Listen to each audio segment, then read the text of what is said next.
यह है रामसेज किला, जहां मुगलिया सल्तनत का परचम लहराने की सोच रहे हैं। कौन है तुम में जिसकी बाजुओं में इतनी ताकत है जो इस किले पर फतेह करने की हिम्मत रखता हो? कौन है जो अपने माँ बदौलत की इस छोटी सी गुजारिश को पूरा करने की ताकत रखता हो? कौन? तुम तुम तुम वजीर आला शाब्दी खान कहाँ है? सरदार शाब्दी खान? हाँ हाँ, शाब्दी खान, बुलाओ उसे। जी जहांपना। शाब्दी खान।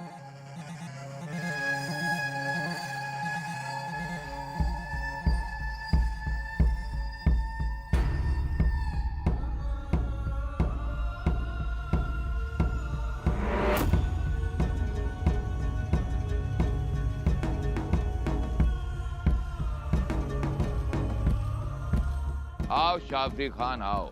जो हुकुम मेरे आका। शाब्दी खान, ये किला रामसेज है। जी मेरे आका। इस किला रामसेज पर सबसे पहले हम मुगलिया सल्तनत का परचम लहराने की सोच रहे हैं। इसे गौर से देखो। जी जहांपना। वजीर आला, हम रामसेज किला पर फतेह पाने के लिए ये जिम्मेदारी हम शाब्दी खान के मजबूत कंधे पर सौंपने की सोच रहे हैं। क्या ये ठीक रहेगा? जी जहांपना, आपकी बात एकदम दुरुस्त है। जाओ शाब्दी खान, जाओ। ये हमारा हुक्म है कि इस रामसेज किला पर फतेह पाओ। जी मेरे आका, आपने तो मुझे अनमोल नजराना दे दिया। शुक्रिया जहांपना, शुक्रिया। वज़ीर आला, इस किले पर फतेह पाने के लिए 30,000 की फौज काफी रहेगी? जी जहांपना, कम भी हो तो भी काम चल सकता है। नहीं, संभाजी के स्वराज में ये हमारा सबसे पहला निवाला है। हम कोई मौका नहीं छोड़ना चाहते।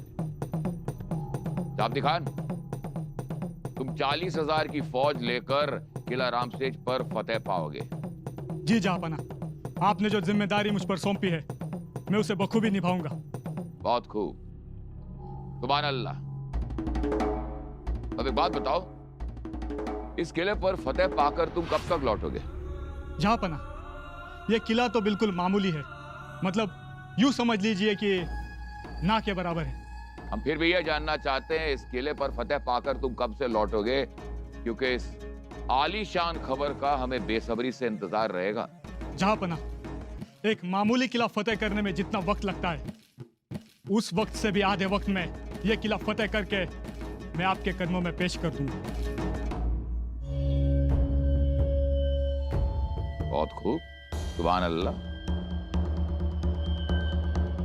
बहुत यकीन है तुम्हें अपनी बहादुरी पर। जहांपना, हम सुबह खाने की छोटी हाजिरी रामसेज की तराई में करेंगे। दोपहरी का खाना रामसेज फतेह करके उस पर मोगलिया परचम लहराकर उसी पर करेंगे, और शबे रात का खाना हम अपनी छावनी में आकर आपके साथ करेंगे। इंशाअल्लाह। बहुत खूब। इंशाअल्लाह, बहुत खूब। हमें यकीन है कि तुम्हें फतेह मिलेगी। जाओ। जो हुक्म मेरे आका।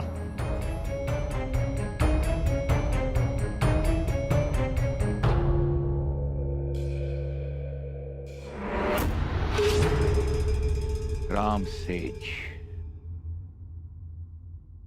सुनबाई डोळे उघडा.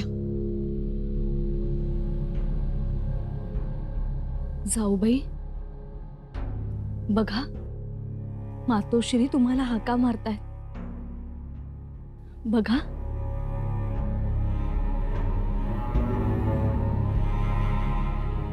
पेच घेता का थोडी? अहो असं काय करता? 2 घोट घ्या. हे बघा, ऐकावा.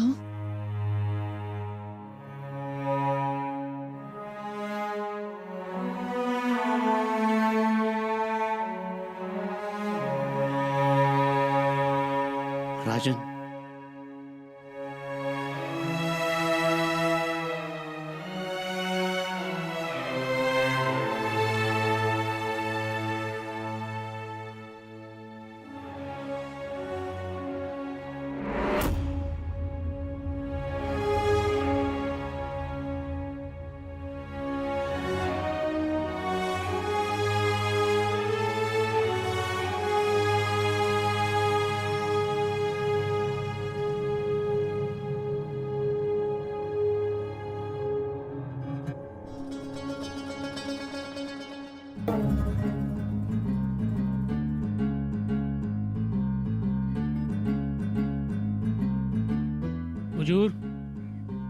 किला।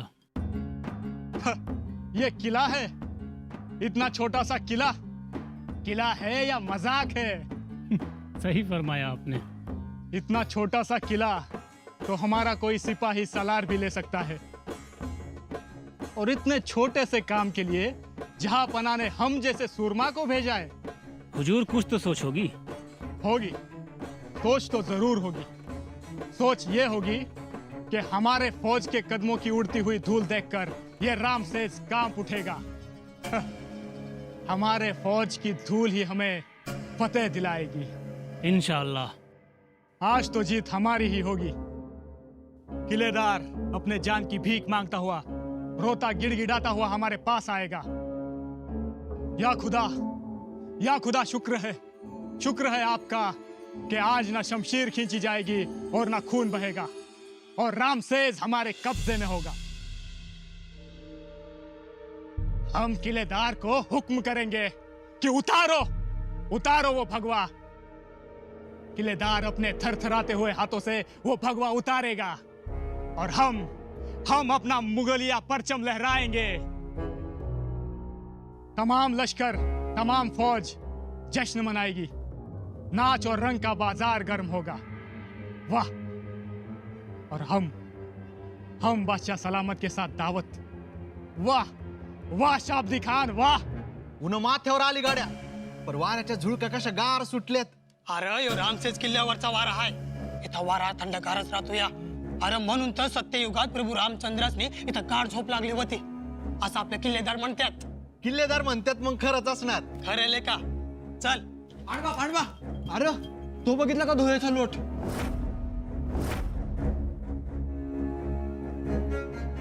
अरे बघतोस काय, मुघलाचा सरदार येतो कोणीतरी चालून आपलं.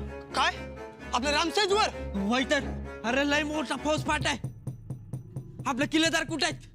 असतात इथंच कुठं तरी.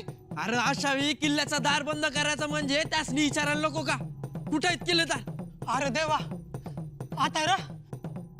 अरे असं हातपाय काय गाळत आहे? आपले किल्लेदार आहेत, चल त्यासनी हुडकू. हा चला. किल्लेदार! किलेदार! रामसेज का किलेदार कितना डर गया होगा, नहीं? हम तो सोच भी नहीं सकते। जी हुजूर। आओ, क्या खबर लाए हो? किलेदार भाग गया क्या? भागा तो नहीं, पर सोचता जरूर होगा। एक कमाल की खबर लाया हूं हुजूर। किले पर ज्यादा फौज नहीं है। अच्छा, कितनी होगी? 400 या करीब 500, इससे ज्यादा फौज नहीं है हुजूर। बस 400? तुम 5000 भी कहते तो भी हम खुश होते। पीछे मुड़कर देखो, 40,000 की फौज है। 400 और 40,000 लगाओ हिसाब। हमारी फौज उनसे 100 गुना ज्यादा है, 100 गुना। हुजूर, एक बात और। कहो, बेझिझक कहो। किले पर बारूद, तोपे, असला ये सब कुछ खास नहीं है। क्या असला नहीं है? हुजूर है, लेकिन ना के बराबर ही। बहुत खूब। हुजूर, जंग भी लड़ें तो सिर्फ एक हफ्ते में किलेदार पनाह मांगेगा, क्योंकि ना तो खाने को रोटी है और ना ही पीने को पानी। बहुत खूब, हम बहुत खुश हुए। एक हफ्ते का इंतजार कौन करता है? हमारे फौज की ताकत और हमारे गोला बारूद की आवाज सुन के ही किलेदार दोपहर तक हमारे सामने घुटने टेक देगा, और शाम तक हम अपना परचम लहराएंगे। किला हमारे कब्जे में होगा, और शबे रात को हम जहांपना के साथ दावत में शरीक होंगे। हमें बादशाह सलामत की शाबाशी हासिल करनी है। चलो जल्दी तोपों का मोर्चा लगाया जाए, वक्त नहीं है हमारे पास। जी हुजूर। जल्दी।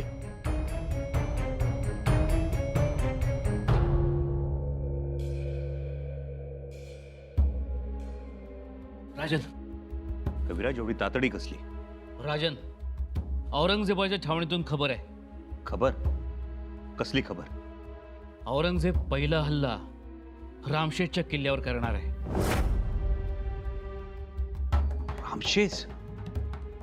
जी राजन, औरंगजेबानं कालच शाब्दी खानाकडे फौज देऊन त्याला रामशेजकडे रवाना केलाय. किती फौज? 4-5 हजार? 40,000.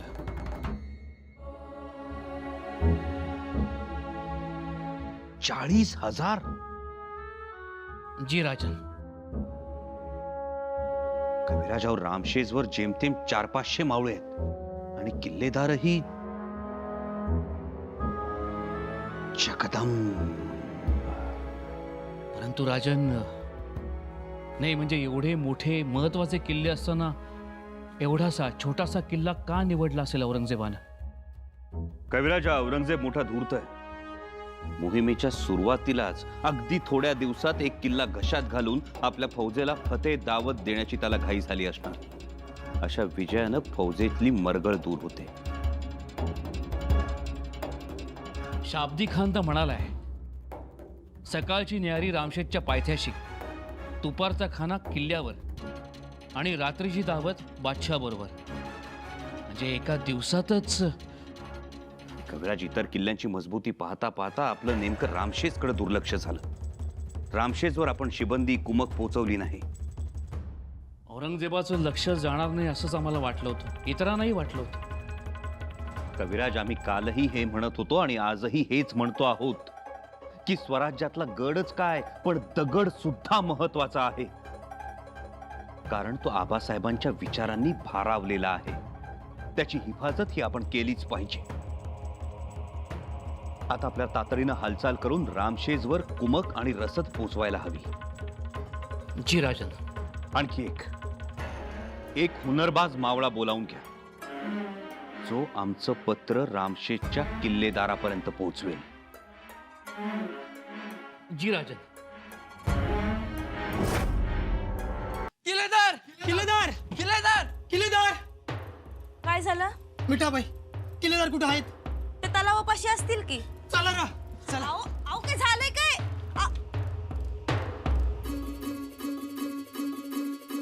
अरे पांडवा, कुठे दिसलं का रे किल्लेदार? अरे नाही ना गड्या. अरे कुठे दडून बसले तेच कळत नाही. अरे तिकडे हा वाटतं किल्लेदार. अरे तिकडे आहेत वाटतं, म्हणजे तिकडेच आहेत. चल. अरे चल का लेका, झोपल्यात दिसत नव्ह तुला? अरे आता असं झोपून कसं चालेल? अरे मोगलांची एवढी मोठी फौज आली, आता असं गाळ राहून चालणार नाही. चल. बरोबर गड्या, चल चल. हो किल्लेदार, ओ किल्लेदार, अहो किल्लेदार उठा ना, किल्लेदार. ओ किल्लेदार, अहो उठा. अहो किल्लेदार उठा ना.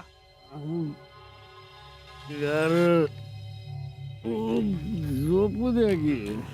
अहो उठा तर किल्लेदार. अरे झोप मोड केलेली आहे का नो?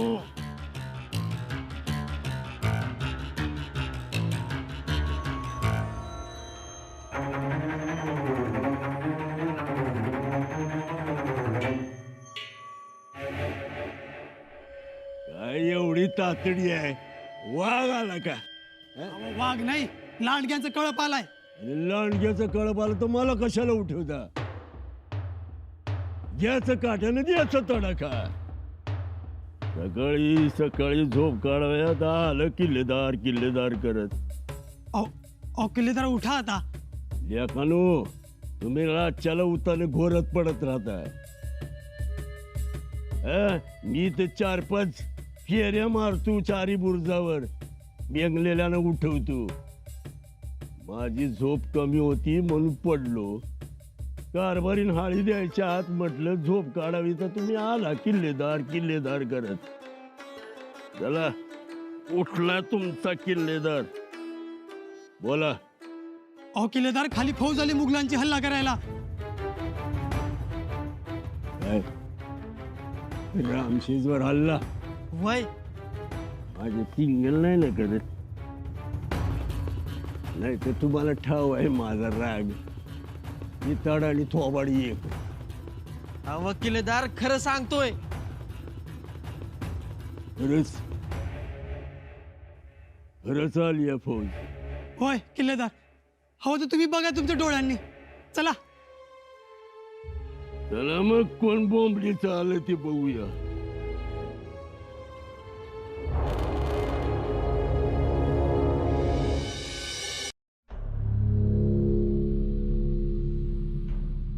राजन,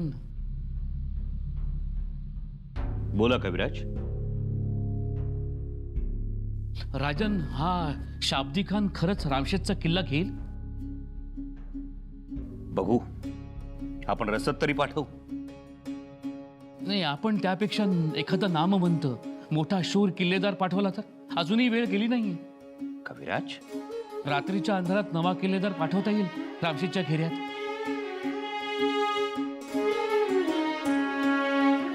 नाही कविराज, आम्हाला त्याची गरज वाटत नाही.